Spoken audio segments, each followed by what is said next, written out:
Shalom, kita jumpa lagi dalam program Minutes of Change, menuju perubahan menjadi pribadi yang berkenan kepada Bapa dan layak menjadi mempelai Kristus di akhir zaman. Nah saudara, hari ini saya mau berbicara tentang hoak. Hoak yang pertama datangnya dari iblis. Jangan lupa, Anda dan saya diciptakan serupa dengan gambar Allah, yaitu keserupaan baik dalam kedaulatan dan tanggung jawab untuk memenuhi rencana Allah di bumi ini. Kejadian 1 ayat 26 berkata, berfirmanlah Allah, baiklah kita menjadikan manusia menurut gambar dan rupa kita, supaya mereka berkuasa atas ikan-ikan di laut dan burung-burung di udara dan atas ternak dan atas seluruh bumi dan atas segala binatang melata yang merayap di bumi. Yang membedakan manusia dengan Allah adalah manusia berkuasa atas segala makhluk ciptaan Allah lainnya karena diberi kuasa oleh Allah. Sedangkan Allah adalah pemilik kekuasaan tertinggi atas segala makhluk di bumi karena Dia adalah Sang Pencipta. Di Kejadian 1 ayat 27 dikatakan, maka Allah menciptakan manusia itu menurut gambarnya, menurut gambar Allah diciptakannya dia, laki-laki dan perempuan diciptakannya mereka. Sejak awal penciptaan manusia itu sudah diciptakan serupa. Saya katakan serupa dengan Allah. Itu sebabnya sebagai manusia jangan mau lagi kita tertipu oleh iblis untuk yang kedua kalinya. Di Kejadian 3 ayat 4-5 dikatakan demikian. Tetapi ular itu berkata kepada perempuan itu, sekali-kali kamu tidak akan mati.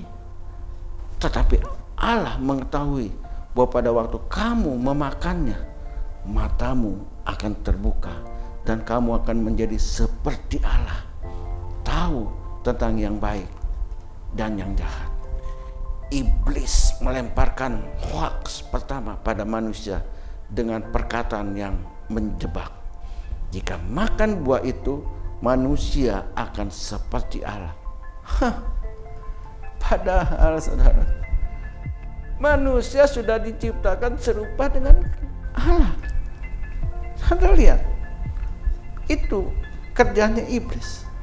Dibalik-balik, kalau saudara makan buah itu, maka saudara akan seperti Allah. Padahal sebagai manusia, saudara sudah diciptakan serupa dengan gambar Allah. Di Kejadian 2 ayat 16-17 dikatakan, lalu Tuhan Allah memberi perintah ini kepada manusia, semua pohon dalam taman ini boleh kau makan buahnya dengan bebas, tetapi pohon pengetahuan tentang yang baik dan yang jahat, janganlah kau makan buahnya, sebab pada hari engkau memakannya, pastilah engkau mati. Jangan makan buahnya, pada waktu engkau makan pasti engkau mati. Ini adalah rambu-rambu pertama yang Allah berikan kepada manusia.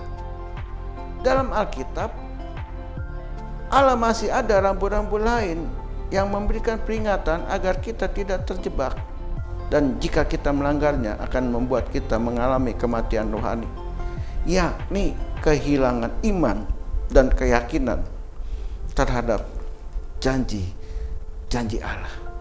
Jadi saudara, yang jadi masalah bukan makan buahnya. Ini yang saudara harus pahami. Bukan karena Adam dan Hawa makan buah maka dia mati. Bukan saudara. Yang jadi permasalahan karena dia melanggar perintah Allah. Kalau Allah berkata jangan, ya jangan. Kalau Allah katakan makan, ya saudara makan. Ini yang saudara harus pelajari. Di Kejadian 1 ayat 28 dikatakan Allah memberkati mereka.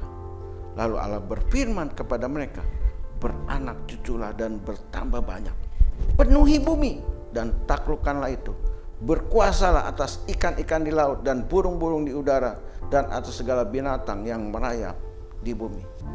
Nah saudara, akibat pelanggaran melahirkan dosa. Itu sebabnya saudara, manusia mudah menjadi bimbang dan ragu. Hidupnya penuh dengan ketakutan dan tidak lagi percaya pada kuasa yang diberikan Allah, yaitu segala potensi yang dimilikinya. Mereka menjadi pemalas, penghayal yang tidak produktif, yang melahirkan kegagalan demi kegagalan. Di Kejadian 3 ayat 8 dikatakan, ketika mereka mendengar bunyi langkah Tuhan Allah yang berjalan-jalan dalam taman itu, pada waktu hari sejuk bersembunyilah manusia dan istrinya itu terhadap Tuhan Allah di antara pohon-pohonan dalam taman. Nah saudara bisa bayangin, dalam suasana hari sejuk, artinya kalau dikatakan sejuk itu nggak ada lawannya saudara. Nggak terlalu dingin, nggak terlalu panas, pasti suasana yang paling enak, suasana yang paling nyaman. Tapi saudara lihat, karena manusia itu berdosa, dia merasa bersalah karena sudah melanggar perintah Tuhan, maka dosa ketakutan membuat manusia itu menjauh dari Tuhan. Kenapa? Mereka merasa tidak layak untuk datang kepada Tuhan. Jadi banyak orang yang merasa tidak layak untuk datang beribadah. Mereka berkata, tunggu saya kudus dulu. Sekarang saya masih banyak dosa. Saya nggak layak untuk beribadah kepada Tuhan. Tunggu saya kudus dulu. Tunggu saya kudus dulu baru saya melayani Tuhan. Saudara, ini kan pandangan yang menyesatkan. Dan banyak lagi kekeliruan yang dilakukan manusia yang membuatnya tidak pernah mengalami kesetaraan yang diberikan oleh Allah. Di Mazmur 103 ayat 17 sampai 18 dikatakan demikian. Tetapi kasih setia Tuhan dari selama-lamanya sampai selama-lamanya atas orang yang takut akan Dia, dan keadilannya bagi anak cucu, bagi orang yang berpegang pada perjanjiannya dan yang ingat untuk melakukan titahnya. Datanglah kepada Tuhan, minta ampun kepadanya, maka Allah yang setia dan adil akan mengampuni segala dosa dan pelanggaran kita. Terimalah kasih karunia Tuhan yang begitu berlimpah-limpah dalam hidup kita setiap hari. Saya percaya mulai hari ini segala kebimbangan, segala keraguan, segala ketakutan akan sirna dari hati saudara. Karena saudara harus punya keyakinan bahwa sejak awal saudara dan saya diciptakan serupa dengan gambar Allah. Jadi jangan mau lagi saudara ditipu oleh si iblis. Hoak yang iblis sudah tebarkan, saudara tolak di dalam nama Tuhan Yesus dan katakan bahwa saya adalah manusia yang sempurna. Saya adalah manusia yang diciptakan Tuhan serupa dengan gambarnya.